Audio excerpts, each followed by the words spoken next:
দেখো, এই যে আমার হাতে রাখিগুলো দেখছো, এগুলো কিন্তু শুধুমাত্র রাখি নয়। এগুলো হলো ছোট ছোট অনেক ভাই বোনদের ভালোবাসা। এই ভালোবাসা কিন্তু সবার ভাগ্যে জোটে না। এই যেমন ধরো আমি বাবা মায়ের একমাত্র কন্যা সন্তান হওয়ার খাতিরে একসময় খুব দুঃখ করতাম, কেন আমার নিজের কোনো ভাই বোন নেই। কিন্তু এখন বুঝি ভগবান সবাইকে যতটুকু দেওয়ার তা অলরেডি মেপে রেখেছেন। তাই তো আজ এত ভাই বোনদের দিদি হতে পেরেছি। যদিও ওরা ম্যাম হিসেবে আমার হাতে রাখিগুলো পরিয়েছে, তবুও এই দিনটা এলো বলে তো বুঝতে পারলাম ওরাও আমাকে খুব ভালোবাসে। তা না হলে ম্যামকে রাখির দিন না পেয়ে পরের দিন যাওয়া মাত্রই আবদার, ম্যাম তোমাকে রাখি পরাবো, তুমি পরবে তো।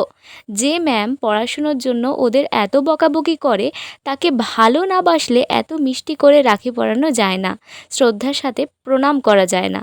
সত্যি এই ভালোবাসা পেতে ভাগ্য লাগে, আর আমি সেই ভাগ্যবতী। খুব ভালো থেকো তোমরা। আমার আশীর্বাদ এবং পরিশ্রম তোমাদের নিশ্চয়ই সাফল্যের চূড়ায় পৌঁছে দেবে। আমি অবশ্যই আমার সবটুকু দিয়ে তোমাদের পড়তে, শিখতে এবং জানতে সাহায্য করব, কথা দিলাম।